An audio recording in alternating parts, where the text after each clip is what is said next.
Assalamualaikum warahmatullahi wabarakatuh. Bertemu lagi di pelajaran matematika. Nah, kali ini kita akan belajar mengenai materi cara menentukan sumbu simetri dan nilai optimum dari suatu grafik fungsi. Nah, ini adalah materi lanjutan dari fungsi kuadrat ya. Dan di sini Ibu akan melanjutkan materi dari Bapak yang. Nah, terus cara menentukan sumbu simetri dan nilai optimum itu seperti apa? Nah, yang pertama kita ingat dulu rumus fungsi kuadratnya nih. Bagaimana rumusnya? Yaitu Y sama dengan AX kuadrat ditambah BX ditambah C. Di mana nilai A ini bisa 2. Bisa A kurang dari 0 ya. Bisa A lebih dari 0. Ketika A kurang dari 0, kita bisa sebut dia sebagai negatif. Lalu A lebih dari 0, berarti kita bisa sebut dia sebagai positif.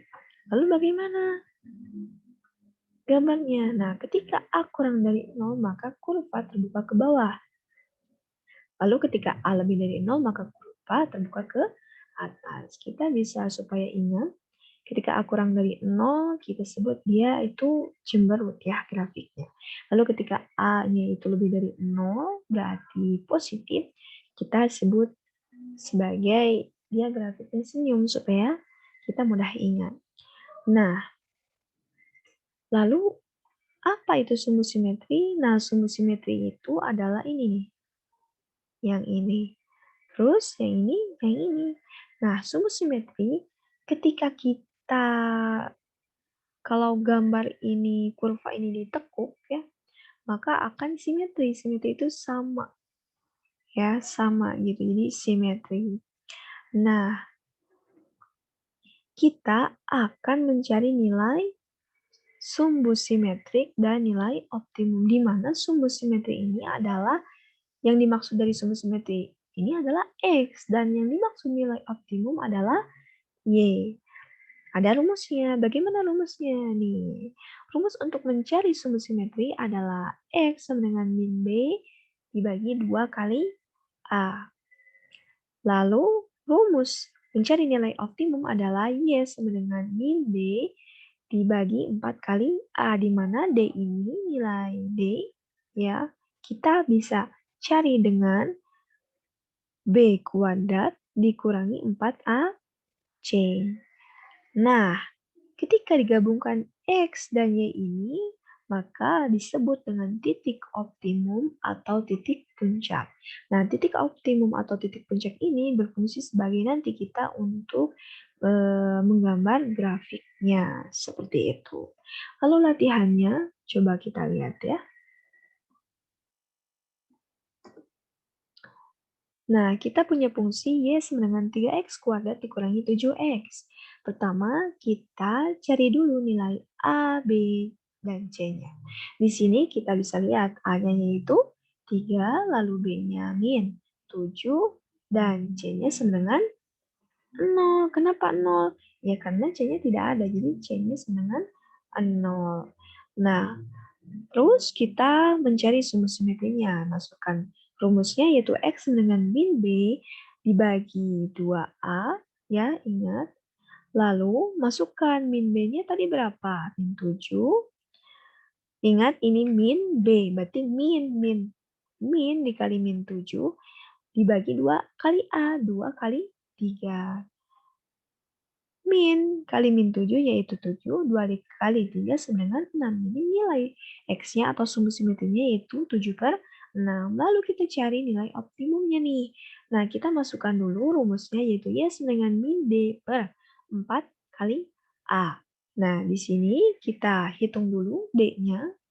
D-nya itu rumusnya tadi B kuadrat dikurangi 4AC. Kita masukkan nilai B-nya yaitu negatif 7 kuadrat dikurangi 4 kali 3 kali 0.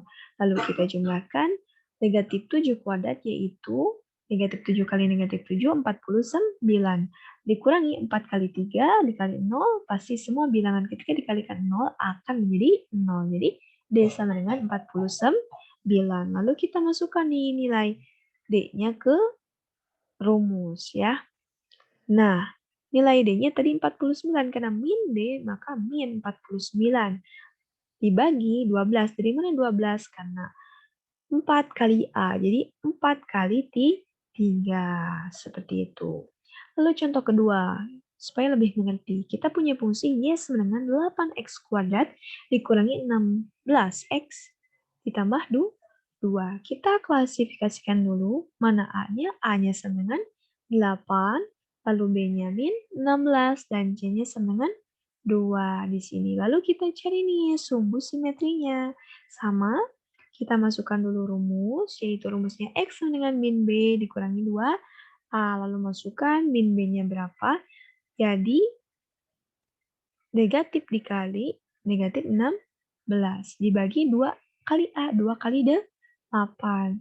Negatif dikali negatif 16 yaitu 16. 2 dikali 8, 16. Jadi 16 dibagi 16 sama dengan 1. Nah, lalu kita cari nih yang kedua, nilai optimumnya. Nah, ada cara lain untuk mencari nilai optimumnya supaya langsung. Nah, karena kita ketahui X-nya itu sama dengan 1, maka substitusikan X sama dengan 1 ke persamaan fungsi yang ini. Nah, kita substitusikan. Coba ya, ke fungsi yang kedua. Nah, Y sama dengan 8, masukkan X-nya, berarti 1 kuadrat dikurangi 16 kali X, 16 kali 1 ditambah 2. Kita jumlahkan ya. Maka 8 kali 1 pangkat 2, 8. 16 dikali 1, 16. Jadi 8 dikurangi 16 ditambah 2. Berapa hasilnya? Berarti Y sama dengan min 6 ya. Jadi Y sama dengan min 6. Nah, terima kasih. Sekian video yang dapat Ibu sampaikan. Semoga bermanfaat. Wassalamualaikum warahmatullahi wabarakatuh.